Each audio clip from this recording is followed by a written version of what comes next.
ರಥಸಪ್ತಮಿ ಸೋಮವಾರದಿಂದ ಶನಿವಾರ ಸಂಜೆ 6 ಗಂಟೆಗೆ.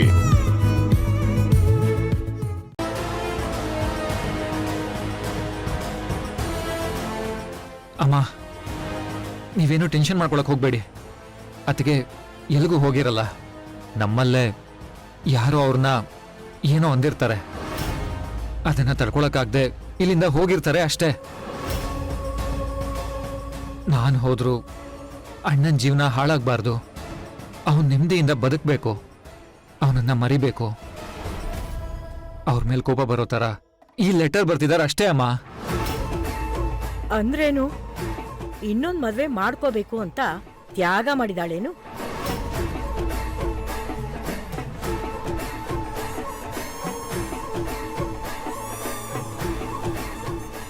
ಅಜ್ಜಿ, ಆ ಪತ್ರನ ಅವ್ರು ಯಾವುದೇ ಇಂಟೆನ್ಷನಲ್ಲಿ ಬರ್ದಿರ್ಲಿ, ನಾನು ಅಣ್ಣ ಇಬ್ರು ಹೋಗಿ ಭವಾನಿ ಅತ್ಗೆನ ಹುಡ್ಕೊಂಡ್ ಬರ್ತೀವಿ.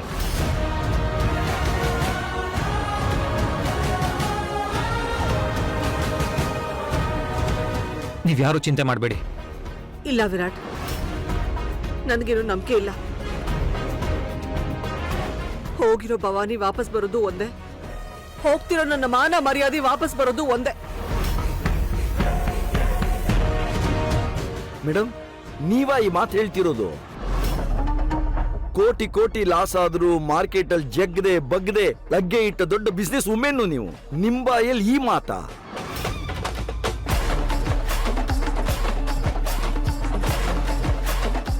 ಬರಬಾರ್ದು ಮೇಡಮ್, ನೀವೀ ಮಾತಾಡಬಾರ್ದು. ಬೇರೆ ದಾರಿ ಇಲ್ಲ ವರದರಾಜ್. ಒಂದ್ ಸೋಲನ್ನ ಒಪ್ಕೊಳ್ಳೇಬೇಕು.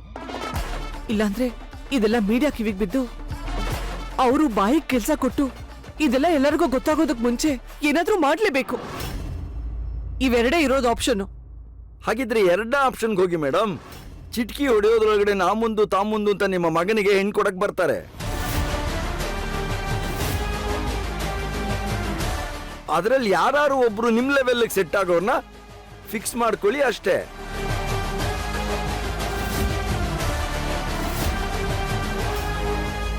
ಅವ್ರ ಮಗಳನ್ನ ನಿಮ್ಮ ಹತ್ರನಿಗೆ ಮದುವೆ ಮಾಡ್ಕೊಡಿ.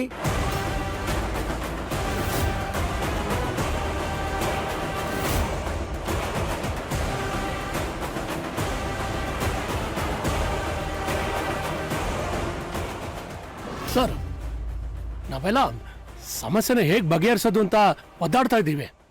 ನೀವಿನ್ನೂ ಸಮಸ್ಯೆನ ಜಾಸ್ತಿ ಮಾಡ್ತಾ ಇದ್ದೀರಲ್ಲ ಸರ್. ವರದರಾಜ್, ಏನ್ ಹೇಳ್ತಿದ್ದೀರಾ? ನಿಮ್ ಸ್ಟೇಟಸ್ಗೆ ಸೂಟ್ ಆಗುವಂತವ್ರನ್ನ ಸೆಲೆಕ್ಟ್ ಮಾಡ್ಕೊಂಡು ಅವಳ ಜೊತೆ ನಿಮ್ ಮಗ ಆತವ್ರಿಗೆ ಮದುವೆ ಮಾಡ್ಕೊಡಿ ಮೇಡಮ್, ಅಷ್ಟೇ. ವರದರಾಜ್ ಅವರೇ, ನಾನೀಗ ಯಾರ್ಯಾರನ್ನೋ ಕಾಂಟ್ಯಾಕ್ಟ್ ಮಾಡಿ ಅವ್ರ ಮುಂದೆ ಹೋಗಿ ನಿಮ್ ಹೆಣ್ ಕೊಡಿ ಅಂತ ಭಿಕ್ಷೆ ಬೇಡೋ ಪರಿಸ್ಥಿತಿನಲ್ಲಿಲ್ಲ.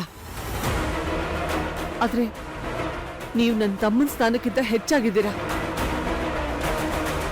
ಆ ಸಲಗೆನಲ್ಲಿ ಒಂದ್ ಮಾತು ಕೇಳ್ತೀನಿ.